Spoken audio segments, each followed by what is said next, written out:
Okay, so start करते हैं हम लोग tutorial 01 related to the statistical mechanics और statistical physics question paper. Recently I uploaded the video related to the concept जो कि हमारा thermodynamic potential and the Maxwell relation इस पर बेस्ड था. उससे रिलेटेड हमारी एक प्रॉब्लम है ट्यूटोरियल 01 में, वो जो कि फर्स्ट प्रॉब्लम ही है रिलेटेड टू दैट कॉन्सेप्ट. सो अगर वो कॉन्सेप्ट आपने पढ़े हैं और अगर हम लोग थोड़ा बहुत अगर थर्मोडायनामिक्स के बारे में जानते हैं तो ये क्वेश्चन आपके लिए बहुत आसान होगा. तो इस कंप्लीट वीडियो हम डिस्कस करने वाले इस ट्यूटोरियल 01 का एक कॉन्सेप्ट सारे जो भी हर क्वेश्चन में यूज हो रहे हैं और स्टेप्स जो आपको फॉलो करने हैं. देन मैं आप पर एक छोटा सा काम छोड़ दूंगा कि आप लोग कैलकुलेशन वाला पार्ट आप लोग खुद से कर लीजिएगा. I will deliver the concept and after that मतलब आप लोग आराम से वो क्वेश्चन समझ सकते हो, साथ ही साथ वो क्वेश्चन आप लोग आसानी से अटैम्प्ट भी कर सकते हो. तो मेरा काम होगा क्वेश्चन को एलिब्रेट करना, कॉन्सेप्ट को एलिब्रेट करना, और आपका काम है उस कॉन्सेप्ट को ग्रैब करना. सो फर्स्ट क्वेश्चन की बात करते हैं. जो आपका फर्स्ट क्वेश्चन है related to thermodynamic potential and thermodynamics relation और मैक्सवेल रिलेशन के ऊपर है. क्वेश्चन में क्या था? क्वेश्चन में इंटरनल एनर्जी का एक्सप्रेशन था. सिस्टम आपका आइडियल गैस है, ध्यान रखिएगा.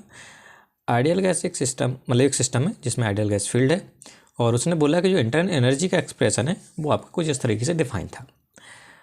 और उन्होंने पर्टिकुलर कुछ कॉन्स्टेंट्स के बारे में भी बोला गया था कि U naught, N naught and B naught आपका क्या है कि एट इक्विलिब्रियम और internal energy, volume and number of atoms को रिप्रेजेंट करेंगे. ये पर्टिकुलर कॉन्सेप्ट इनिशियल कंडीशन ये आपकी गिवन थी क्वेश्चन में. तो पहले पार्ट में पूछा गया था कि find the expression of entropy in terms of temperature, volume and number of particles using the state equation. Temperature मतलब कह सकते हो कि डेफिनेशन ऑफ टेम्परेचर का यूज करके हमको एंट्रोपी का एक्सप्रेशन फाइंड आउट करना था in terms of temperature, volume and number of particles. So इस क्वेश्चन को अटेम्प्ट कैसे करेंगे देख लेते हैं. वी नो दैट कि जब हम लोग थर्मोडायनामिक पोटेंशियल और थर्मोडायनामिक्स रिलेशन या फिर मैक्सवेल रिलेशन को जब हम लोग ड्राइव कर रहे थे तो वहाँ पर हम लोगों ने एक सिंपल सा कॉन्सेप्ट लिया था, और वो कॉन्सेप्ट था थर्मोडायनामिक्स के लॉस. फर्स्ट लॉ और सेकंड लॉ का यूज करके ही हम लोगों ने वो ड्राइव किए थे सारे रिलेशन. तो अगर इस क्वेश्चन को हमको अटेम्प्ट करना है तो यहाँ पर हिंट उसने दिया था कि आपको टेम्परेचर का जो डेफिनेशन होता है उसका यूज कीजिए और आप लोग इसकी मदद से एंट्रोपी की वैल्यू फाइंड आउट कीजिए. तो इसको कैसे अप्रोच करना है देख लेते हैं. सबसे पहले क्या करना है कि आपको इक्वेशन ऑफ स्टेट जो कि क्वेश्चन में गिवन थी टेम्परेचर की डेफिनेशन का यूज करना है, और यहाँ से आप देख सकते हो कि इस एक्सप्रेशन को विद रिस्पेक्ट टू एंट्रोपी आपको क्या करना है, partially differentiate keeping constant volume and the number of particle. जब आप करोगे तो यहाँ से टेम्परेचर का एक्सप्रेशन आएगा इन terms of entropy, volume and the number of particles. और यहाँ से आप लोग करोगे क्या, सॉल्व करोगे इन टर्म्स ऑफ इसको सॉल्व करोगे जब आप लोग यहाँ पे डिफरेंशिएट कर दोगे विद रिस्पेक्ट टू एंट्रोपी. यहाँ पे देख सकते हो कि एंट्रोपी प्रेजेंट है. तो जब रिजल्ट निकालोगे तो टेम्परेचर का एक्सप्रेशन आएगा इन टर्म्स ऑफ SBN. तो आपको करना क्या, जस्ट आपको थोड़ा सा रीअरेंज करना और S इज इक्वल टू आपको फाइंड आउट करना है इन terms of temperature, volume and number of particles. ठीक है, तो इस एक्सप्रेशन का यूज करना है. ये डेफिनेशन आपको लगानी है, सिर्फ आपको पार्शियली डिफरेंशिएट करना है और आपका एक टेम्परेचर का एक्सप्रेशन आएगा इन टर्म्स ऑफ SBN, और यहाँ से आप लोग S की वैल्यू निकाल सकते हो इन टर्म्स ऑफ T, B और N. इस तरीके से आपका फर्स्ट पार्ट कंप्लीट हो जाएगा. सेकेंड पार्ट में बोला गया था obtain the expression for Helmholtz free energy F in terms of temperature, volume and the number of particles. Okay, so जब हम लोग मैक्सवेल रिलेशन की बात कर ही रहे थे तो वहाँ पे हम लोगों ने थर्मोडायनामिक पोटेंशियल भी हम लोग डिफाइन किए थे कि हमारे थर्मोडायनामिक पोटेंशियल 4 टाइप्स के थे: internal energy, Helmholtz free energy, Gibbs free energy and the enthalpy. और फिर हम लोगों ने देखा था कि एक दूसरे से ये कैसे रिलेटेड थे. वो सारी चीज़ें हम लोगों ने ड्राइव की थी with the help of first law and second law of thermodynamics. तो अगर मैं आपको बात करूँ कि जो आपका हेल्महोल्ट्ज और फ्री एनर्जी होता है उसका एक्सप्रेशन हमारा इन terms of internal energy and the temperature और एंट्रोपी में कुछ इस तरीके से रिलेटेड थे वो. तो F इक्वल टू होता है U माइनस TS. ओके, अब आपको मालूम है टेम्परेचर हम लोग निकाल चुके हैं इन टर्म्स ऑफ SBN और एंट्रोपी भी TBN के टर्म्स में निकाल चुके हैं. बट क्वेश्चन में बोला गया था कि आपको जो हेल्महोल्ट्ज फ्री एनर्जी निकालनी है वो टेम्परेचर और volume and number of particles के रिस्पेक्ट में निकालने हैं. तो करना कुछ नहीं है आपको. यहाँ पे क्या होगा कि आपको U not, B not, N not पता होना चाहिए, है ना, क्योंकि आपको सारा एक्सप्रेशन तो आपको इसके टर्म्स में निकालना है, TBN के टर्म्स में है. तो आप करोगे क्या कि यहाँ पे सिस्टम गिवन था कि आपका जो सिस्टम है वो आपका एन आइडियल गैस है, और आइडियल गैस के लिए जो हमारा इक्वेशन ऑफ स्टेट्स होती हैं हमारे दो तरीके की होती है, होता है आपका पी इक्वल एनआरटी, और हम लोग जब इंटरनल एनर्जी की बात करते हैं तो हम लोग डिफाइन करते थे U इक्वल टू 3/2 NKVT, जहाँ पर हम लोग कह सकते हो कि जो कॉन्सेप्ट होता था हमारा U इक्वल टू 3/2 NKVT का ड्राइव करने का, वो हम लोग यहाँ पे आसानी से यूज कर सकते हैं। एट इक्विलिब्रियम और इनिशियल कंडीशन में हमारी जो इंटरनल एनर्जी होती है आइडियल गैस की, वो हमारे कुछ इस एक्सप्रेशन से फाइंड आउट होती है। तो यूनिट जो 3/2 NKVT यहाँ पे पुट करोगे, इस एक्सप्रेशन में U का गिवन था उसमें यूनिट की जगह रिप्लेस कर दोगे, और यहाँ पर U माइनस TS की जगह U का एक्सप्रेशन, T का एक्सप्रेशन और S का एक्सप्रेशन यहाँ पे पुट कर दोगे। Got it. अब आपको मालूम है कि यहाँ पे टेम्परेचर के मतलब टेम्परेचर और वॉल्यूम और नंबर ऑफ पार्टिकल्स के टर्म्स से आपको निकालना है, तो आपको सिर्फ क्या रिप्लेस करना है, S की वैल्यू और U की वैल्यू। ठीक है, तो आप लोग यहाँ से आसानी से कर सकते हो। जहाँ जहाँ पे U लिखा वहाँ पे हम लोग 3/2 NKVT यूज करेंगे, जहाँ U नॉट लिखा वहाँ पे हम लोग N not KV T not की वैल्यू फाइंड आउट करेंगे और यहाँ पे पुट कर देंगे। तो इस तरीके से आपका सेकंड पार्ट भी कंप्लीट हो जाएगा। इसके बाद उसने बोला है कि आपको जो थर्ड पार्ट में निकालना है वो सारे इक्वेशन ऑफ स्टेट्स निकालनी है यूजिंग फ्री एनर्जी, जो आप लोगों ने पहले निकाली है सेकंड पार्ट में। तो हेल्महोल्ट्ज़ तो फ्री एनर्जी का आप लोग एक्सप्रेशन निकाल चुके हो। अगर मैं अब बात करूं कि आपको और भी कह सकते हो क्वांटिटी फाइंड आउट करनी है, या फिर कहूँ कि उनके बीच का रिलेशन फाइंड आउट करना है, जिसको हम लोग इक्वेशन ऑफ स्टेट भी बोलते हैं, तो उसके लिए करना क्या है, वही आपका सिंपल सा कॉन्सेप्ट है, फर्स्ट लॉ और सेकंड लॉ थर्मोडायनामिक्स का यूज करके आपको सारी क्वांटिटी फाइंड आउट करनी है। अगर मैं यहाँ पे साइड में देखूँ तो यहाँ पे मैंने रिलेशन लिखा है दोनों को मिला के, दोनों लॉज को, तो यहाँ से हमारा निकल के आ जाता है DU equal to TdS minus PdV plus mu DN। और यहाँ पे आप देख सकते हो जो आपका फ्री एनर्जी का एक्सप्रेशन होता है वो हमारा कुछ इस तरीके से रिलेटेड होता है इंटरनल एनर्जी और टेम्परेचर एंट्रोपी के बीच में U माइनस TS। यहाँ से हम लोग थोड़ा सा अगर चेंज निकालेंगे इन हेल्महोल्ट्ज़ फ्री एनर्जी में, तो ये आ जाएगा DF equal to DU minus TdS minus STD, और यहाँ से DU की वैल्यू हम लोग पुट कर सकते हैं विद दिस एक्सप्रेशन। यहाँ पुट करोगे तो आपको जो फाइनल रिजल्ट आएगा वो हमारा ये आ जाएगा। अब यहाँ से आप लोग हर चीज़ निकाल सकते हो। अब आपको यहाँ से भी आप रिजल्ट बोल सकते हो कि जो आपका फ्री एनर्जी होता है वो किस किस का एक्सप्रेशन है, B, T और N का, जो कि हम लोगों ने पहले सेकंड पार्ट में निकाला था। अब इस एक्सप्रेशन की मदद से हम लोग डिफरेंट क्वांटिटीज़ निकाल सकते हैं, like pressure, entropy and the mu, और यही हमको यहाँ पे निकालना था। तो यहाँ से प्रेशर की अगर वैल्यू निकालनी है तो हम लोग क्या कर सकते हैं, partially differentiate of free energy with respect to volume keeping T and B constant. तो हमारा ये प्रेशर की डेफिनेशन आ जाएगी, माइनस साइन है तो यहाँ पे माइनस साइन आएगा। इसी प्रकार जब एंट्रोपी की वैल्यू निकालोगे तो यहाँ से आप लोग लिख सकते हो del F by del T at constant volume and the number of particles. इसी प्रकार आप लोग यहाँ से केमिकल पोटेंशियल की वैल्यू भी निकाल सकते हो, और जो आपका फाइनल रिजल्ट आएगा कह सकते हो कि जो रिलेशन आएगा इस वाले फॉर्मूले से, इस वाले फॉर्मूले से और इस वाले फॉर्मूले से, वही हमारे होते हैं इक्वेशन ऑफ स्टेट्स।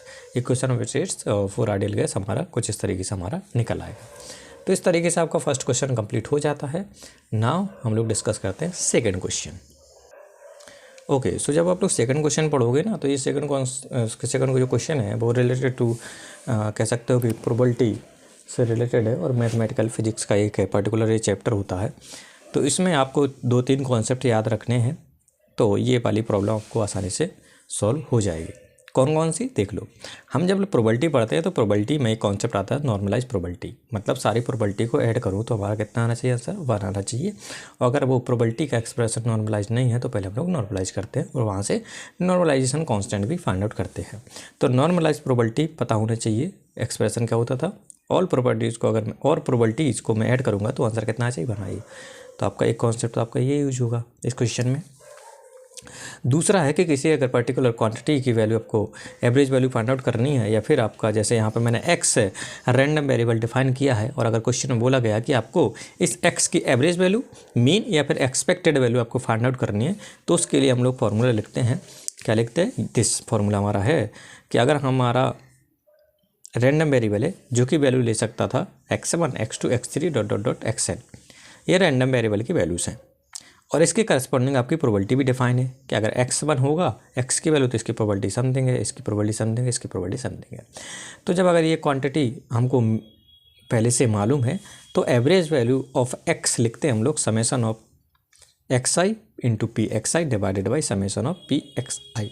अभी आप लोग यहाँ पे देख सकते हो ये वाला एक्सप्रेशन, इसलिए मैंने यहाँ पे लिखा है कि हो सकता है आपकी जो प्रोबेबिलिटी है वो आपकी नॉर्मलाइज ना हो।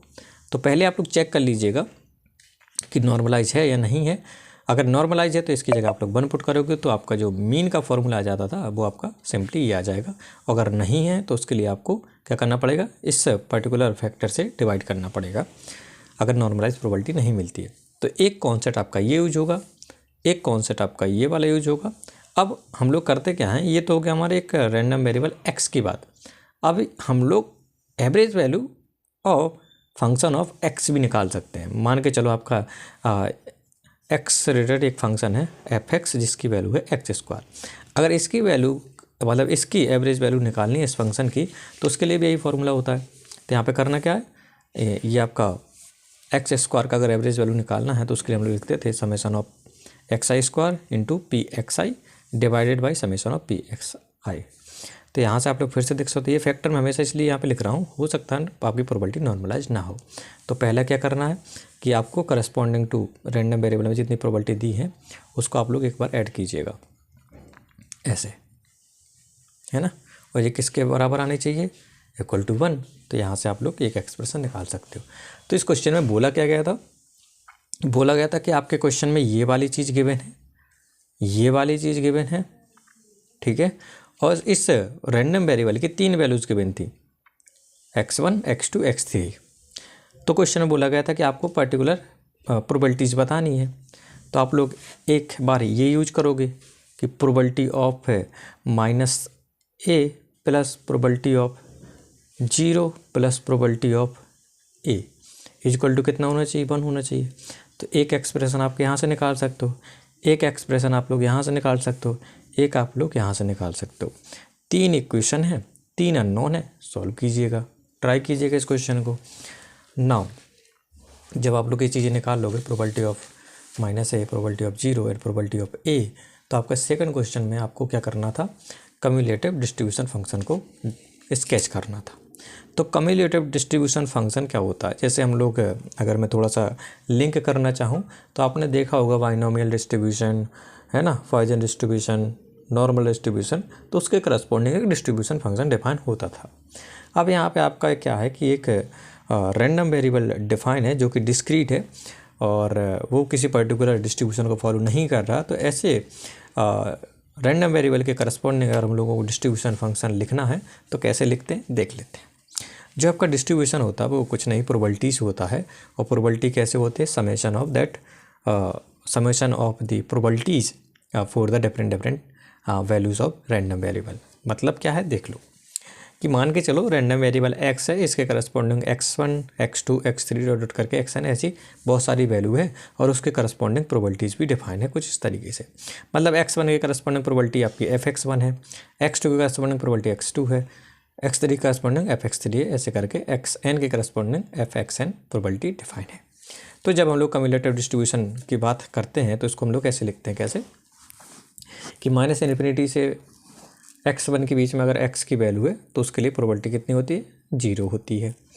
अब बात करते हैं जब हमारी वैल्यू x1 से बड़ी और बराबर है और x2 से छोटी है x की वैल्यू, मतलब इस रैंडम वेरिएबल की वैल्यू, तो उसके लिए प्रोबेबिलिटी क्या लिखते हैं, fx1।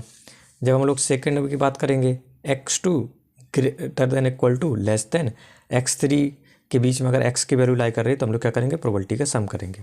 कहने का मतलब ये है कि आप लोग यहाँ पे 0 लिखोगे, देन इसके बाद ये वाली प्रोबेबिलिटी, देन इसके बाद इन दोनों प्रोबेबिलिटी का ऐड, फिर तीसरे वाले में क्या लिखोगे, इन 3 प्रोबेबिलिटीज़ को ऐड करके ऐसे कर करके लास्ट में क्या लिखोगे, सारी प्रोबेबिलिटीज़ का समेशन। और आपको पता है कि सारी प्रोबेबिलिटी का समेशन कितना आना चाहिए, 1 आना चाहिए। तो लास्ट में यहाँ पे आप लोग 1 रिप्लेस कर दोगे। तो इस क्वेश्चन में भी आपको वही करना था। आपने क्या किया था कि तीनों की वैल्यू निकाल ली थी, मतलब ये थे ना रैंडम वेरिएबल की वैल्यू। यहाँ पे अगर मैं x1 लिखूँ, x2 की वैल्यू 0 लिखूँ, x3 की वैल्यू +a लिखूँ, तो हमारा क्वेश्चन में क्या क्या गिवन था, fx1 fx2 fx3, ठीक है।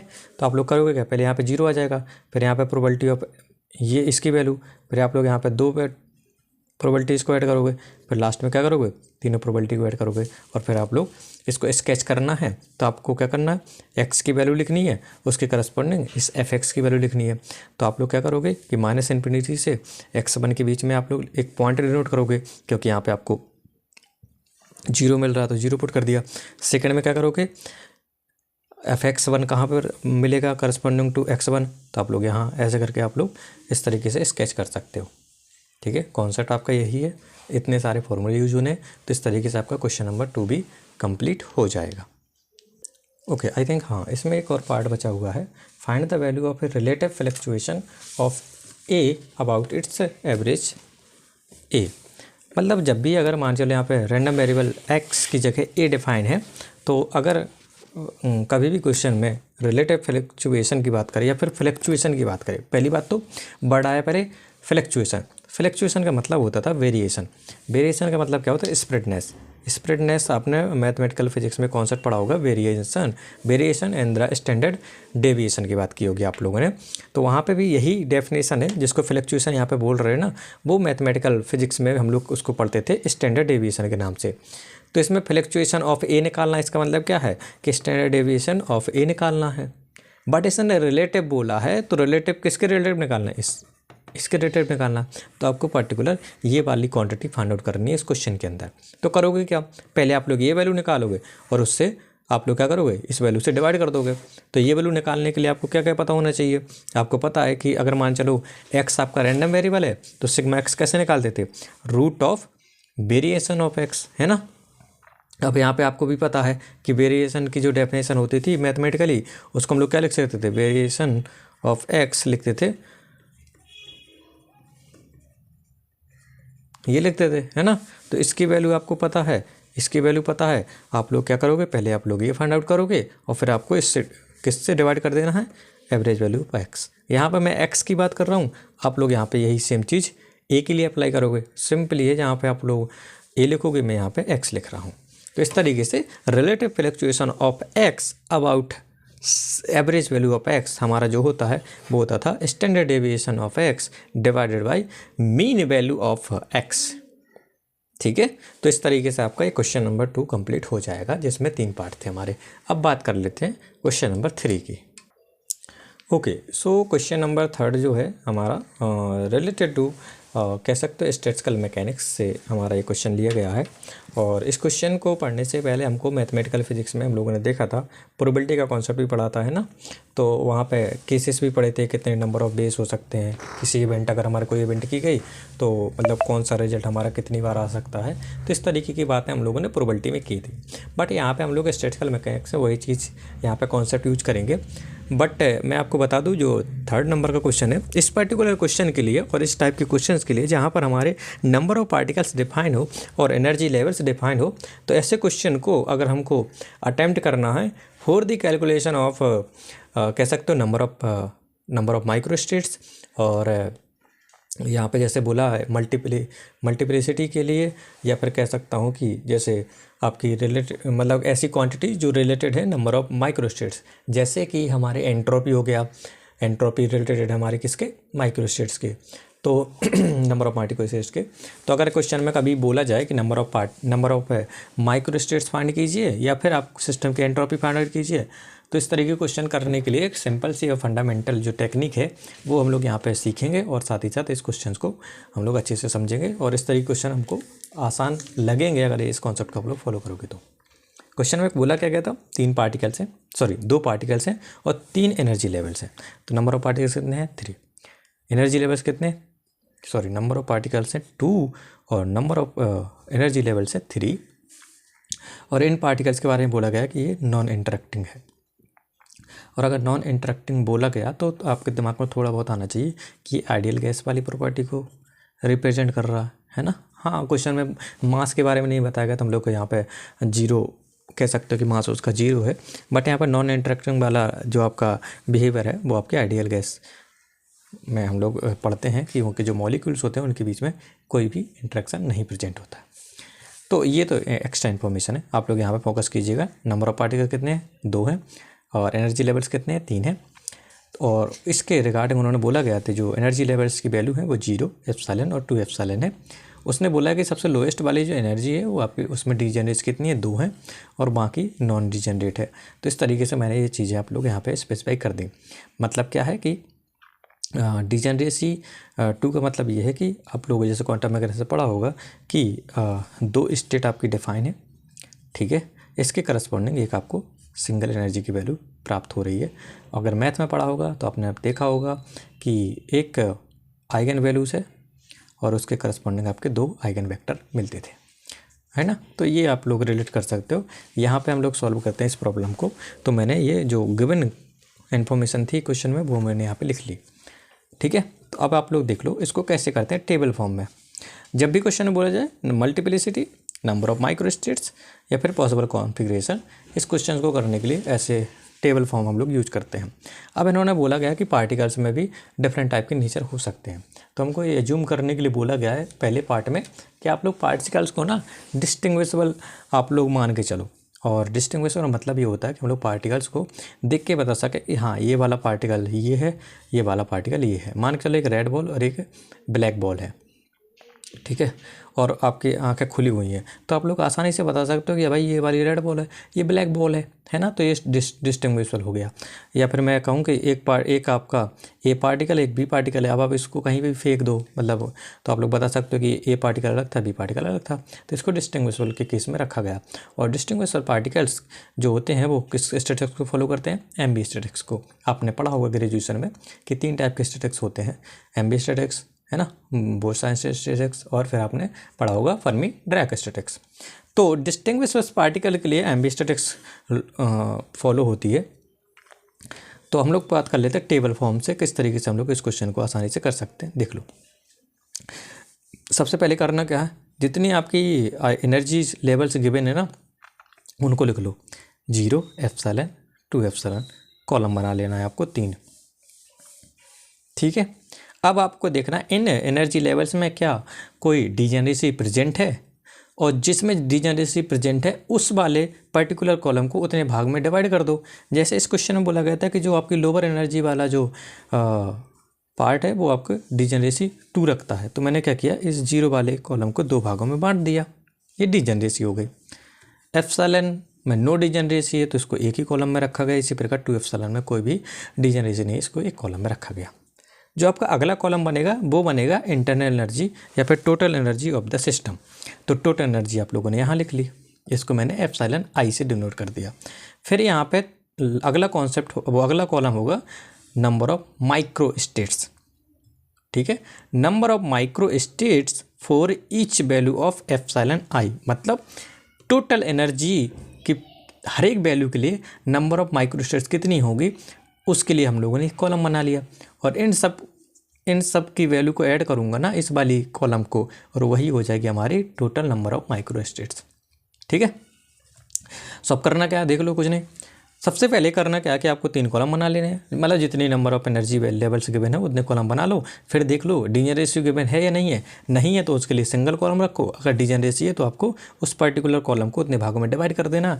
तीसरा कॉलम आएगा आपका क्या, टोटल एनर्जी का।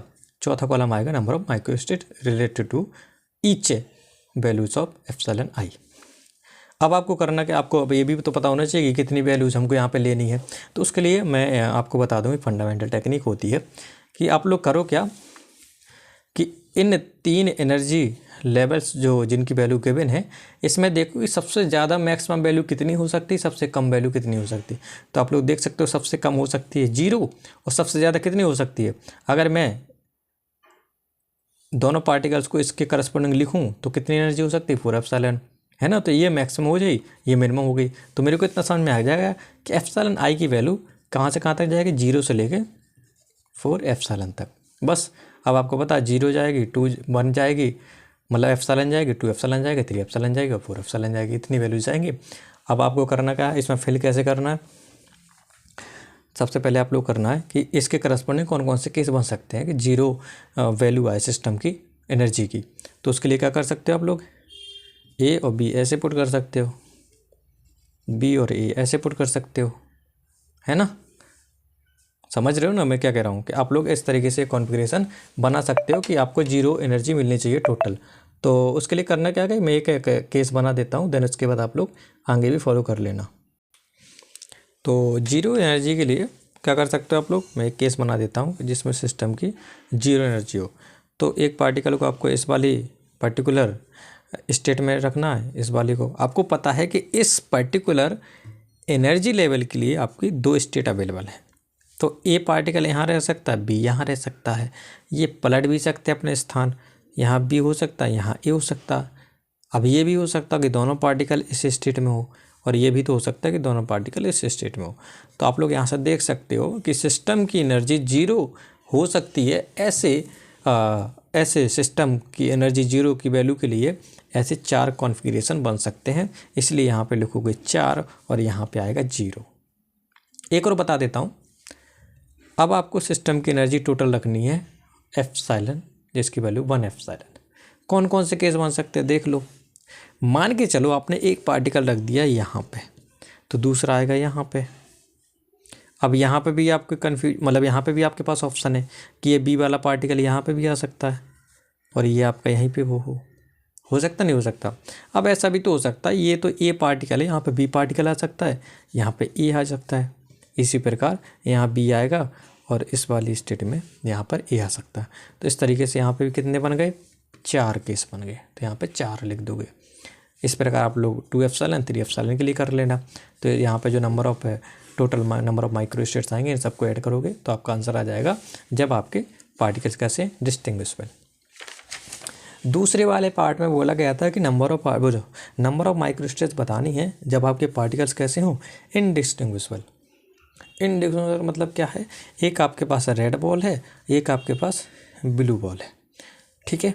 अब आपको क्या है कि आपके आंखों में पट्टी बांध दी गई। अब आपसे कहा गया आप कोई सी भी बॉल आप लोग मतलब ऐसे निकालो बैग से और बताओ कौन सी बॉल है, तो आप तो नहीं बता पाओगे ना।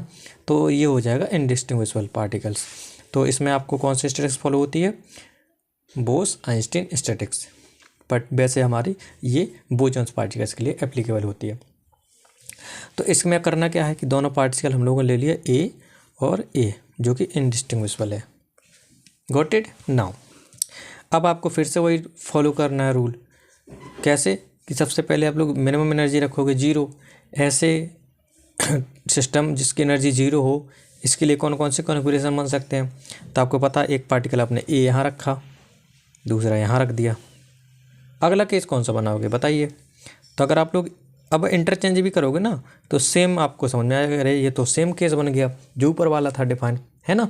तो आप लोग इस तरीके से ऐसे डिफ्रेंशिएट कर सकते हो कि ये वाला केस तो बन नहीं सकता।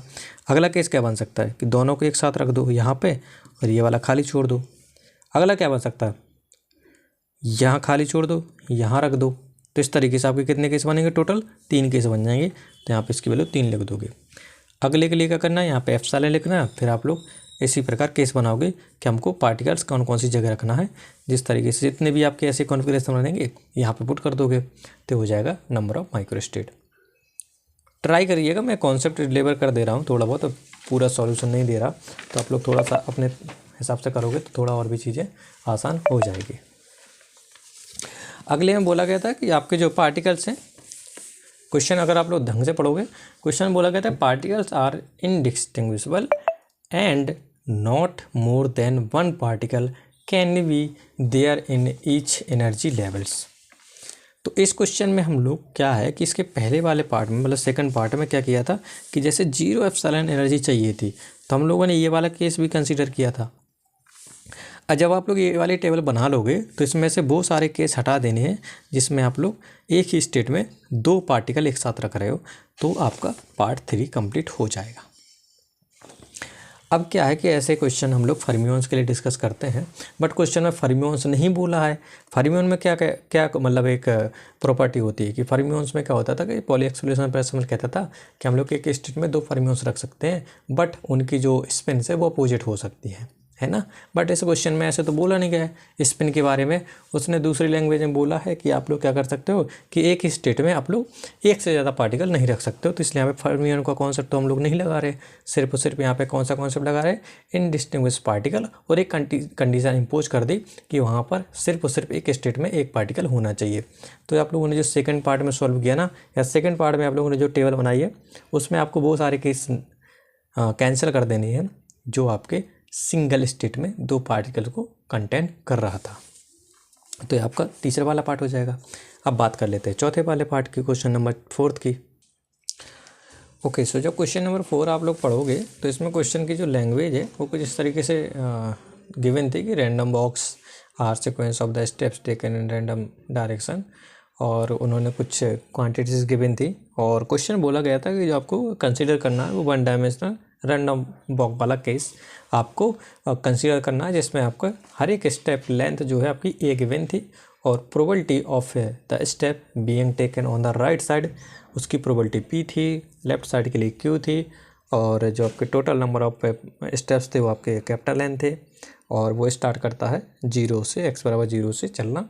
तो क्वेश्चन फिर उसने बोला था डिफरेंट टाइप्स के, तो देख लेते हैं पहले रैंडम बॉक्स का कॉन्सेप्ट पहले देख लेते हैं। मेरा काम है थोड़ा सा कॉन्सेप्ट बता दूं, देन इसके बाद आपके लिए ये प्रॉब्लम बहुत आसान हो जाएगी। तो बेसिकली ये जो आपका रैंडम बॉक्स की जो प्रॉब्लम है वो हमारा एक एप्लीकेशन है बाइनोमियल डिस्ट्रीब्यूशन का। प्रोबेबिलिटी में आप लोगों ने पढ़ा होगा बाइनोमियल डिस्ट्रीब्यूशन, तो उसी से रिलेटेड हमारी ये प्रॉब्लम है, और ये हमारा इसमें एप्लीकेशन कैसे यूज हुआ, ये कैसे रिलेटेड है, वो भी हम लोग देख लेते हैं। रैंडम वॉक मतलब उसको जैसे हम लोग एक केस कंसीडर कर सकते हैं कि ड्रंक पर्सन की, कि उसको पता नहीं लेफ्ट जाना राइट जाना एंड ऑल थिंग्स, कि वो कभी लेफ्ट जाता है कभी राइट जाता है, फिर कभी राइट चलते चलते फिर पीछे जाता है। तो इस प्रकार की ये प्रॉब्लम है। तो इसमें बोला गया था कि आपका जो रैंडम वॉक वाला पर्सन है या रैंडम वॉकर जो है वो आप लोग x=0 से स्टार्ट करता है और फिर वो चलना स्टार्ट कर देता है, कभी राइट कभी लेफ्ट। तो इसमें थोड़ा समझ लो कि random walker takes a step of length a units either towards the left और द राइट। ये आपकी एक प्रकार का एक्सपेरिमेंट है कि कभी रैंडम वॉकर इस साइड जाता है और कभी लेफ्ट साइड जाता है। नाउ अब इसमें हम लोग कौन कौन सी चीज़ें यहाँ पे देख सकते हैं कि जो आपका फाइनल क्वेश्चन में बोला गया था कि जो टोटल नंबर ऑफ स्टेप्स जो लेता है वो चलने में, वो आपके टोटल कितने n स्टेप्स हैं। अब इस पर्टिकुलर केस के लिए हम लोग बाइनोमियल डिस्ट्रीब्यूशन कैसे यूज करते हैं, उसके लिए क्या क्या क्राइटेरिया फॉलो होने चाहिए वो भी देख लेते हैं। कि जो आपका जो रैंडम एक्सपेरिमेंट है, यहाँ पे जो रैंडम एक्सपेरिमेंट हम लोग कर रहे हैं या फिर कह सकते हैं रैंडम वॉकर जो है एक प्रकार की एक एक्सपेरिमेंट है। चलना मतलब कभी लेफ्ट कभी राइट, एक प्रकार की रैंडम इवेंट्स कंसीडर कर सकते हैं, जो कि हम लोग प्रोबेबिलिटी में है। इस प्रकार से हम लोग डिफाइन करते थे कि जो रैंडम एक्सपेरिमेंट है वो n टाइम्स हमारा परफॉर्म्ड हुआ है, मतलब ये नंबर ऑफ स्टेप्स कितने चला है n है। तो हमने क्या किया कि ये n टाइम्स परफॉर्म किया गया इस प्रकार की एक रैंडम इवेंट्स, जिसको बोल सकते हैं नंबर ऑफ ट्रायल्स कितने n है। अब आपको ये भी पता है कि सारे स्टेप्स क्या होंगे, एक दूसरे इंडिपेंडेंट हो गए। ऐसा तो है नहीं कि लेफ्ट वाला राइट वाले स्टेप्स पे डिपेंड होगा या फिर राइट वाला लेफ्ट वाले स्टेप्स पे डिपेंड करेगा। तो सेकंड वाला क्राइटेरिया भी हमारे फुलफिल हो जाता है।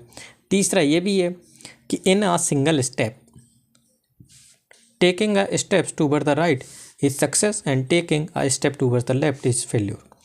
मतलब जब भी वो ऐसे एक स्टेप आगे रखता है तो हमको दो पॉसिबिलिटी मिलती हैं, या तो उसने वो वाला स्टेप लेफ्ट रखा हो गया या फिर उसने राइट रखा होगा।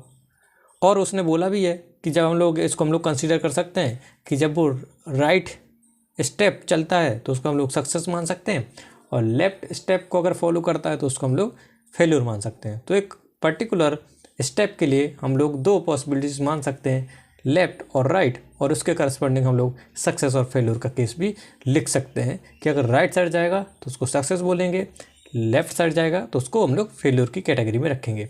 और उन्होंने बोला है कि अगर हम लोग राइट जा रहे हैं तो उसके करस्पॉन्डिंग जो प्रोबेबिलिटी होगी राइट स्टेप की या फिर सक्सेस होने की प्रोबेबिलिटी, उसको स्मॉल p से बोला गया है। और अगर वो लेफ्ट साइड जाता है तो उसके करस्पॉन्डिंग जो प्रोबेबिलिटी होगी या फेल्यूर होने की प्रोबेबिलिटी है वो q है। और आपको पता है p + q की वैल्यू हमारी 1 होनी चाहिए, टोटल प्रोबेबिलिटी 1 होनी चाहिए। इस तरीके से हमारी जो q = होगा वो हमारा आ जाएगा 1 - p। ओके, सो यहाँ पे कुछ टर्मिनोलॉजी है वो भी देख लो कौन कौन सी। कि यहाँ पर इस क्वेश्चन में एक रैंडम वॉकर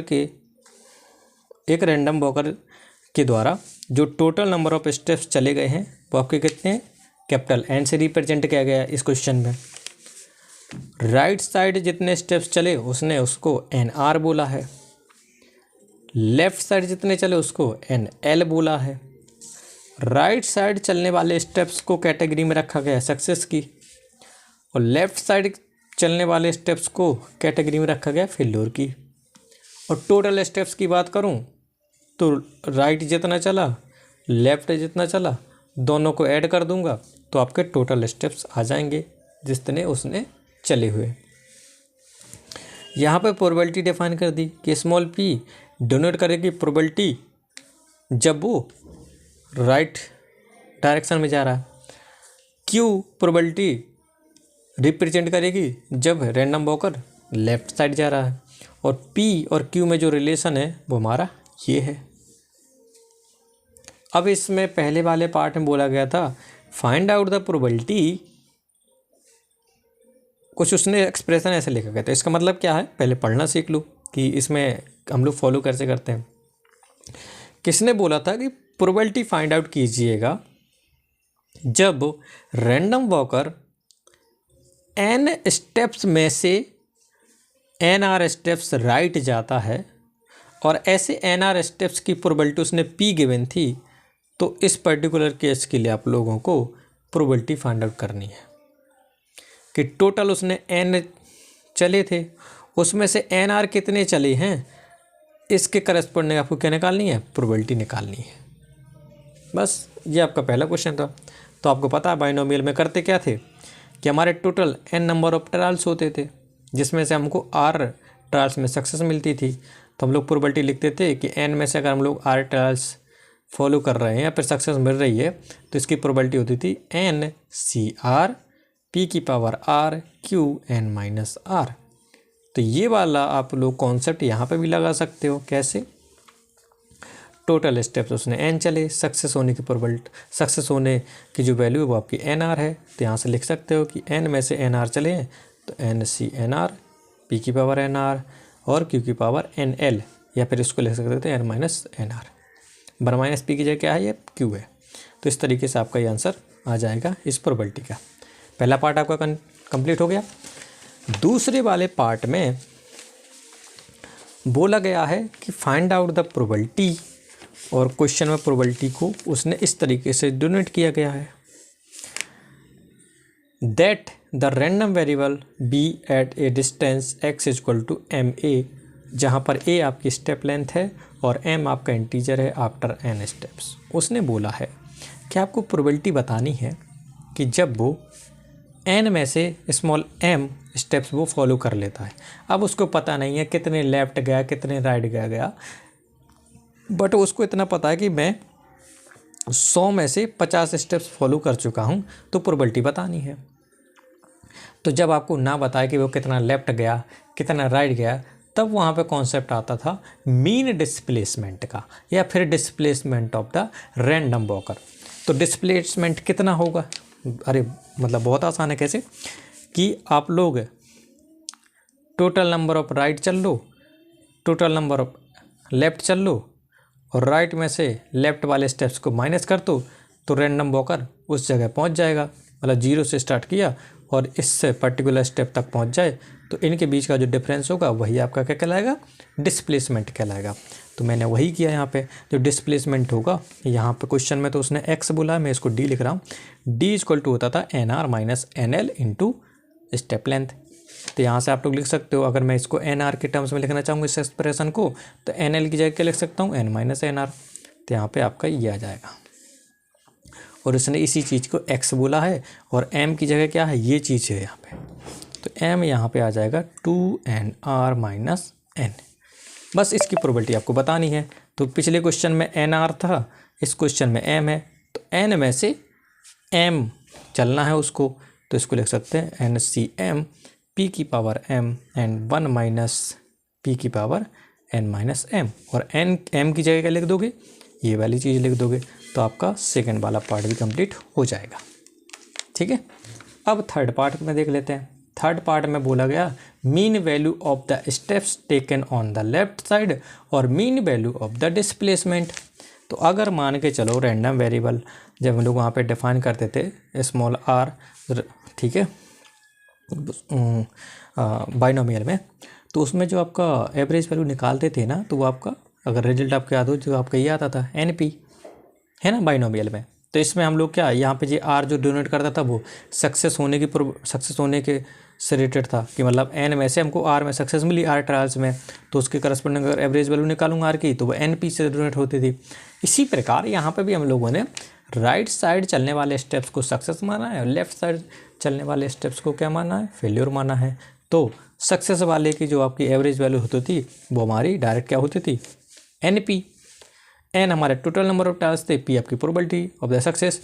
अगर मैं यही चीज़ यहाँ पे इम्प्लीमेंट करूँ तो यहाँ पर राइट साइड चलने वाले स्टेप्स का एवरेज वैल्यू आएगी total number of steps multiplied the probability, कहाँ पे, राइट साइड चलने की प्रोबेबिलिटी। तो आपका यह डायरेक्ट आंसर आ जाएगा। इसको आप लोग प्रूव भी कर सकते हो, वो प्रूव करने वाली प्रॉब्लम आप लोग अपने तरीके से करिएगा, उसमें कुछ नहीं है।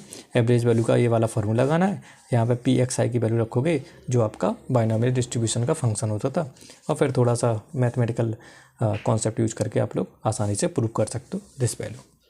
ठीक है, अब क्वेश्चन में बोला गया था कि आपको मीन डिस्प्लेसमेंट निकालना, मीन डिस्प्लेसमेंट का मीन वैल्यू। तो डिस्प्लेसमेंट का एक्सप्रेशन ये होता है, अगर मैं इसको डी का मीन वैल्यू निकालना तो दोनों तरफ मीन लूँगा, तो आप यहाँ पे मीन आएगा, यहाँ पे मीन आएगा। ये तो आपका एक कांस्टेंट है। ए आपका क्या है, स्टेप लेंथ थी, कांस्टेंट है, तो ये आपका ए बाहर रहेगा। आपको पता है टोटल नंबर ऑफ स्टेप्स क्या है, ये भी कांस्टेंट है, तो इसको भी आप लोग n लिख सकते हो, बट ये कांस्टेंट नहीं है। इसकी एवरेज वैल्यू निकालना है, तो हम लोग पिछले वाले पार्ट में निकाल चुके थे। इसकी एवरेज वैल्यू कितनी होती थी, NP। तो यहाँ पे इसकी जगह NP लिख दोगे तो आपका ये फाइनल आंसर आ जाएगा। कर लोगे ना। अब फोर्थ वाला पार्ट देख लो। फोर्थ वाले पार्ट में क्या बोला गया था, what is the value of the root mean square steps. Okay, पहली बात तो मीन स्क्वायर स्टेप्स क्या होते थे, मतलब NR, इसका अगर मीन स्क्वायर निकालना तो पहले आप लोगों ने स्क्वायर निकाला, फिर आप लोगों ने मीन निकाला, फिर आपका रूट निकाला। तो ये प्रोसीजर है आपको, तो पहले आपको ये फाइंड आउट करना है, फिर इसका रूट निकालना है। तो अगर आपने बाइनोमियल डिस्ट्रीब्यूशन में पढ़ा होगा कि जो मीन स्क्वायर ऑफ x होता था ये, और रूट मीन स्क्वायर होता था ये, और इसकी वैल्यू क्या होती थी, अगर आप लोगों ने वहाँ पे स्टैंडर्ड डेविएशन की वैल्यू निकाली हो, सॉरी स्टैंडर्ड डेविएशन की वैल्यू नहीं, रूट मीन स्क्वायर की वैल्यू निकाली हो, तो आपकी ये होती थी। तो इसको हम लोग डायरेक्ट ये वाला रिजल्ट लिख सकते हो, या फिर कह सकते हो कि जब लोग वहाँ पे R स्क्वायर की वैल्यू निकालते हैं तो आता था वो N square P square plus NPQ, और इसका रूट लेना तो ये आ जाता था। या तो आप लोग ये डायरेक्ट फार्मूला यूज करिए, या फिर आप लोग कॉन्सेप्ट कौन सा लगाओगे, ये वाला मीन वैल्यू वाला। ठीक है, तो ये वाला लगाओगे तो आप लोग पहले इसकी वैल्यू निकालोगे, फिर आप लोग इसका रूट कर दोगे, आंसर आ जाएगा। या फिर बाइनोमियल के केस में ये वाला फार्मूला हम लोग याद रख सकते हैं। वो डिपेंड्स ऑन यू कि हम लोग कौन कौन सी चीज़ें याद रख सकते हैं और कौन कौन सी चीज़ें ड्राइव कर सकते हैं। अगर क्वेश्चन में ड्राइव करने के लिए बोला गया तो एवरेज वैल्यू का कॉन्सेप्ट लगाना, उसका रूट ले लेना है। Got it. तो ये आ जाएगा किसकी वैल्यू, इस R स्क्वायर की वैल्यू। यहाँ पे क्वेश्चन में NR स्क्वायर की वैल्यू बोला गया है, तो यहाँ पे R की जगह NR स्क्वायर कर दोगे। बट यही बात जब हम लोग किसके लिए करते हैं, डिस्प्लेसमेंट की बात करते हैं। इसमें बोला गया ना मीन स्क्वायर डिस्प्लेसमेंट बताइए, तो मीन स्क्वायर डिस्प्लेसमेंट के लिए करना क्या है, कुछ नहीं, ये वैल्यू आपको पता है ना, D जो हमारा डिस्प्लेसमेंट होता था, जिसमें हम लोग यहाँ पे x लिखते हैं, x इक्वल टू m है, और m की वैल्यू कितनी थी, ये थी। तो अगर डिस्प्लेसमेंट अगर गिवन है तो मैं D स्क्वायर भी निकाल सकता हूँ, है ना। D स्क्वायर निकाल लोगे और उसका मीन निकाल लोगे। D स्क्वायर कैसे निकालोगे, इसका स्क्वायर करना है तो इसका आ जाएगा 2NR का square plus n square minus का 2NR इंटू n और मल्टीप्लाइड में a स्क्वायर को मल्टीप्लाई कर दो अंदर, और फिर इसका सब में एवरेज लगा दो। तो इस पर्टिकुलर टर्म्स का एवरेज, इसका एवरेज, इसका एवरेज, तो आंसर आपका वही आ जाएगा। तो इस तरीके से आपका ये प्रॉब्लम सॉल्व हो जाएगी, क्वेश्चन नंबर 4 की फोर्थ प्रॉब्लम। फिर उसमें लास्ट में उसने नंबर्स भी दे दिए कुछ, n की वैल्यू, p की वैल्यू, a की वैल्यू तो वहाँ पे पुट कर दोगे, सारी जो आपके आंसर्स आएंगे वो N, P और A के टर्म्स में आएगा। तो इस तरीके से प्रॉब्लम नंबर 4 भी हो जाती है कंप्लीट। ठीक है, अब हम लोग बात कर लेते हैं प्रॉब्लम नंबर 5 की। प्रॉब्लम नंबर 5 में Boltzmann entropy and gives entropy for the following discrete system के बारे में उसने बोला गया था। कोई बात नहीं, अब बोल्ट्जमैन एंट्रोपी और गिब्स एंट्रोपी ये सारी चीज़ें उसने जब बोली गई तो उसके लिए हम लोग कॉन्सेप्ट पढ़ते हैं, ग्रेजुएशन लेवल में भी पढ़ा होगा बोल्ट्जमैन रिलेशन के बारे में। बोल्ट्जमैन रिलेशन में या फिर बोल्ट्जमैन एंट्रोपी जब हम लोग लिखते थे तो हमारी कुछ इस तरीके से डिफाइन होती थी, जहाँ पर ये ओमेगा ये हमारे नंबर ऑफ माइक्रोस्टेट्स या फिर थर्मोडायनेमिकल प्रोबेबिलिटी के बारे में बताता था। Got it. तो अब क्वेश्चन में उसने बोला गया कि आपके प्रोबेबिलिटीज डिस्ट्रीब्यूशन भी गिवन है। पहले पार्ट में जब पढ़ोगे तो 2 कॉन्फ़िगरेशन है और दोनों की करस्पॉन्डिंग प्रोबेबिलिटीज भी डिफाइन है। तो जब डिस्क्रीट प्रोबेबिलिटी डिस्ट्रीब्यूशन हो उस केस में हमारी जो एंट्रोपी होती है वो हमारी एंट्रोपी का फॉर्मूला हमारा ये होता है, इसी से ये आता है, इसी से ये आता है। यहाँ पर उसको हम लोग थर्मोडायनेमिकल प्रोबेबिलिटी बोलते हैं। यहाँ पे पर्टिकुलर केस के लिए यहाँ पे प्रोबेबिलिटीज गिवन होती है।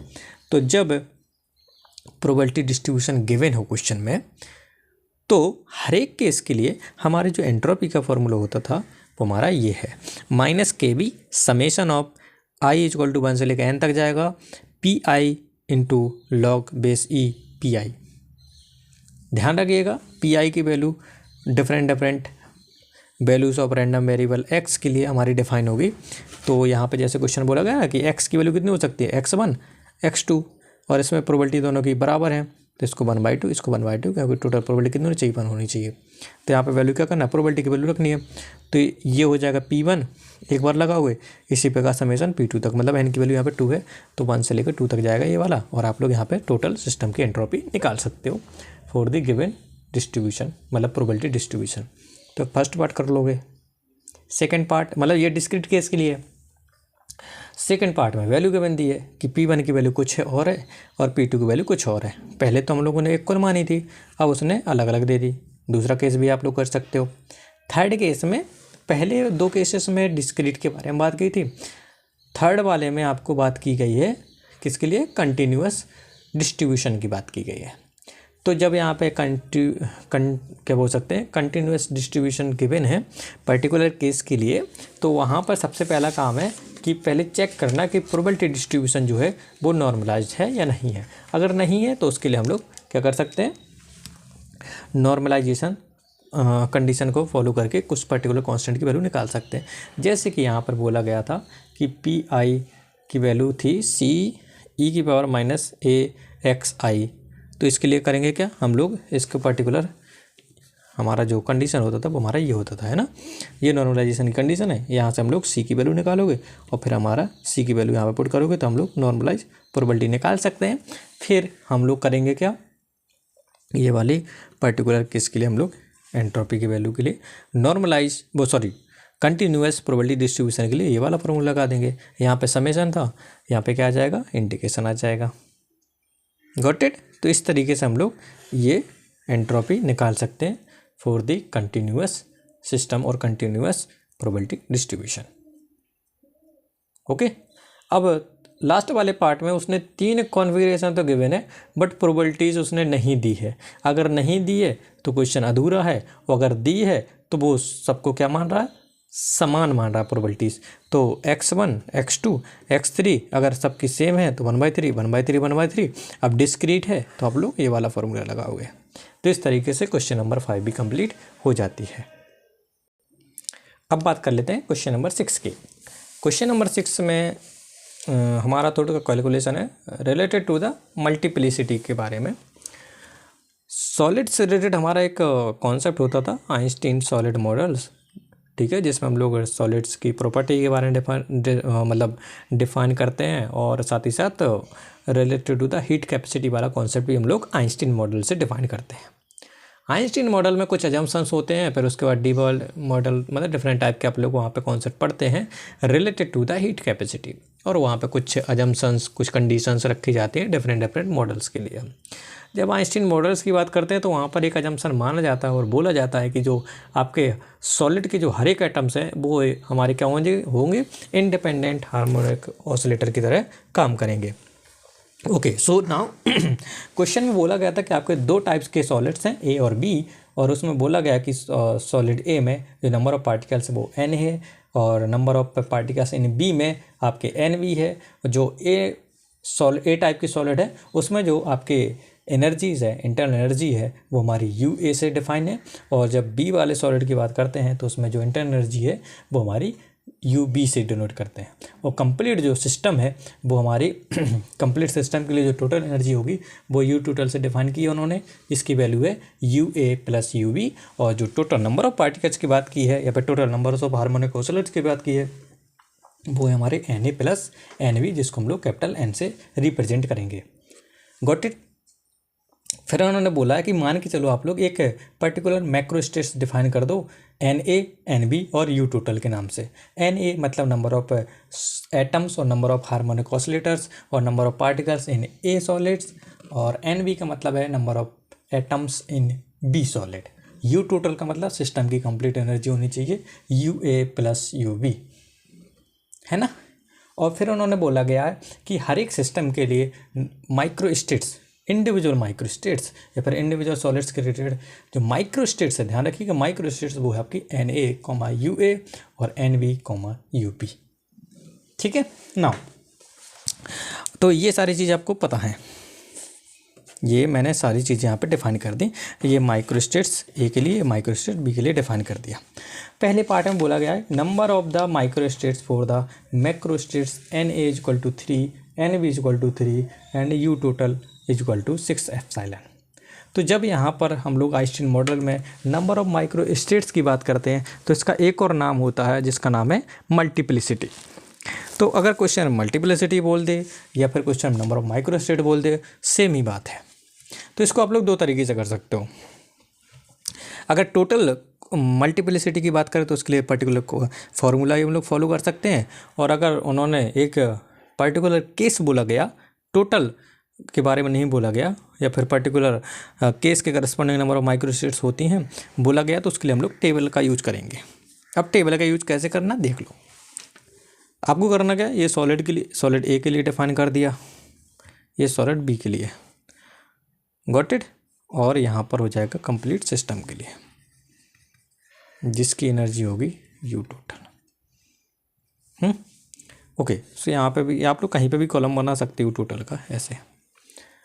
अब क्वेश्चन में बोला गया था कि जो सिस्टम की जो टोटल एनर्जी, क्योंकि मैक्रो स्टेट्स डिफाइन कैसे की थी उसने, एन ए एन बी और यू टोटल।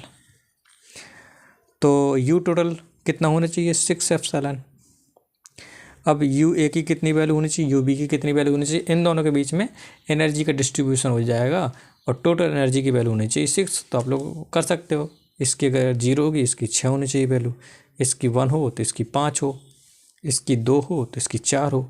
ऐसे कर करके आप लोग क्या बना सकते हो, केसेस बना सकते हो। नाउ अब पर्टिकुलर वैल्यू ऑफ एनर्जी के लिए मल्टीप्लिसिटी का जो फॉर्मूला होता है या निकालने का जो फॉर्मूला होता था वो आप लोग यहाँ पे देख लो, और वही फॉलो करके यहाँ पे ये वैल्यू लिखनी है। कैसे, मल्टीप्लिसिटी और नंबर ऑफ माइक्रो स्टेट्स जो होती हैं वो होती हैं किसके लिए, कि Q units of energy distribution in an Einstein solid model with an oscillators. मतलब एनर्जी कितनी यूनिट है हमारी, Q यूनिट है, और टोटल नंबर ऑफ ऑसिलेटर्स कितने हैं मॉडल्स में, वो कैपिटल N है। तो ऐसे पर्टिकुलर केस के लिए जो मल्टीप्लिसिटी डिफाइन होती है वो हमारी होती है n-1 CQ, n-1 plus Q CQ। इसको हम लोग के टर्म्स में, ये हमारा फॉर्मूला है। फिर से बता दूं, कितनी एनर्जी होनी चाहिए, Q units, total N oscillators, उसके लिए मल्टीप्लिसिटी का फॉर्मूला क्या है, n-1 प्लस Q CQ। और अगर हम लोग इसको एक्सपेंड करें या फिर इसको बाइनोमियल को एक्सपेंड करते हैं तो इसके लिए फॉर्मूला क्या बन जाता था, n-1 plus Q factorial divided by q factorial and n minus one plus Q minus Q factorial. तो यहाँ से कैंसिल होगा तो आपको ये वाला फॉर्मूला मिल जाएगा मल्टीप्लिसिटी का फॉर्मूला। ठीक है, तो ये मैंने यहाँ पर डिफाइन कर दिया मल्टीप्लिसिटी का फॉर्मूला। अब अगर मान के चलो मैं इसमें एग्जांपल बता देता हूँ। जैसे आपको इसके लिए डिफाइन करना है कि एनर्जी की वैल्यू कितनी होनी चाहिए, 0 यूनिट। नंबर ऑफ पार्टिकल्स कितने होने चाहिए, Na की वैल्यू कितनी है, 3 है। इस पर्टिकुलर केस के लिए बात कर रहे हैं ना, तो इसके लिए हम लोग मल्टीप्लिसिटी कैसे निकालेंगे देख लो। तो मैं यहाँ पे एक केस के लिए निकाल देता हूँ कैसे। Na टोटल ऑसिलेटर्स होने चाहिए इन सॉलिड A, कितनी एनर्जी रखनी है, 0 यूनिट। तो उसके लिए फॉर्मूला क्या बनेगा, Na minus 1 plus q c q. और इसको जब एक्सपेंड करोगे तो आपके लिए क्या आ जाएगा, ये इसी को हम लोग ऐसे NCR लिखते थे ना, तो Na माइनस 1 प्लस क्यू का whole factorial divided by q factorial into n minus 1 का फैक्टोरियल। अब यहाँ पे वैल्यू पुट कर दो। Na की वैल्यू कितनी लेनी है, 3 क्वेश्चन में बोला गया है। तो Na की वैल्यू 3 पुट करोगे, क्यू की वैल्यू 0 पुट करोगे, ये माइनस 1 आ जाएगा और डिवाइड क्यू की वैल्यू कितनी है, 0। इसको आप लोग NCR में लिख सकते हो फॉर्मूला वाइज। तो आपका जो आंसर आ जाएगा वो हमारा यहाँ पे आ जाएगा। आप टोटल कर लीजिएगा, इसको सॉल्व करोगे तो आपका आंसर आ जाएगा। इसी प्रकार आप लोग मतलब डिफरेंट केस बनेंगे। जैसे अब यू बी के लिए आप लोग निकालोगे तो क्यू की वैल्यू कितनी होगी, यहाँ पे 6 हो गई। एन ए की वैल्यू, एन बी की वैल्यू कितनी है, सॉरी 3 हो गई। तो यहाँ पे फॉर्मूले में पुट करोगे। इसी प्रकार इसके लिए निकाल सकते हो। तो ये कॉलम आप लोग फिल करोगे और सिस्टम के लिए आप लोग यहाँ पे मल्टीप्लाई करोगे दोनों माइक्रोस्टेट्स की वैल्यू को। इंडिपेंडेंट इवेंट्स हैं इसलिए यहाँ पे हम लोग मल्टीप्लाई करते हैं प्रोबेबिलिटी को निकालने के लिए। ठीक है, तो यहाँ पे कुछ वैल्यूज आएंगे, यहाँ पे मल्टीप्लाई कर देना। Got it. तो इस तरीके से फर्स्ट पार्ट हो जाएगा कंप्लीट। फर्स्ट पार्ट में बोला गया था इस पर पूरे केसेस के लिए टोटल जो नंबर ऑफ माइक्रोस्टेट्स वो कितनी होगी। तो इस कॉलम को आपको सबसे लास्ट में ऐड कर देना है तो आपका आंसर आ जाएगा। Got it. नाउ इस प्रकार क्वेश्चन नंबर 2 जो आपका है, क्वेश्चन नंबर 2 और क्वेश्चन नंबर 3 जो है वो आपका इसी टेबल में आपको वो आंसर मिल जाएगा। कैसे, क्वेश्चन में बोला गया था जो आपने ये केसेस बनाए हैं ना, अब उसमें से आपको एक केस देखना है। Of the above microstates how many them correspond to the case when you A की वैल्यू 0 हो, यू बी की वैल्यू 6 हो। इसके करस्पॉन्डिंग आपको ये वाला कॉलम बताना है कितना होना चाहिए। तो सेकंड पार्ट हो जाएगा। थर्ड पार्ट में बोला गया कि how many of the microstates corresponding to the case जब इसकी यू ए की वैल्यू 3 हो, इसकी वैल्यू 3 हो, तो आपको ये वाला कॉलम बताना है। फिर आपको रेशियो फाइंड आउट कर देना है। तो इस तरीके से आपको ये प्रॉब्लम हो जाएगी। तो ये ट्यूटोरियल 0 स्टैटिस्टिकल मैकेनिक्स के कुछ कॉन्सेप्ट थे जो आपको थोड़े बहुत अगर याद हैं तो आप लोग इस ट्यूटोरियल शीट को आसानी से कर लोगे। अगर कोई कॉन्सेप्ट समझ में नहीं आता है तो आप लोग मेरे से कमेंट बॉक्स में पूछ सकते हो। इसका अगर पर्टिकुलर सॉल्यूशन चाहिए तो मैं इसके कमेंट बॉक्स में डिस्क्रिप्शन बॉक्स में लिंक दे दूँगा, तो आप लोग वहाँ से डाउनलोड कर सकते हो इसका सॉल्यूशन। ठीक है, thank you and all the best.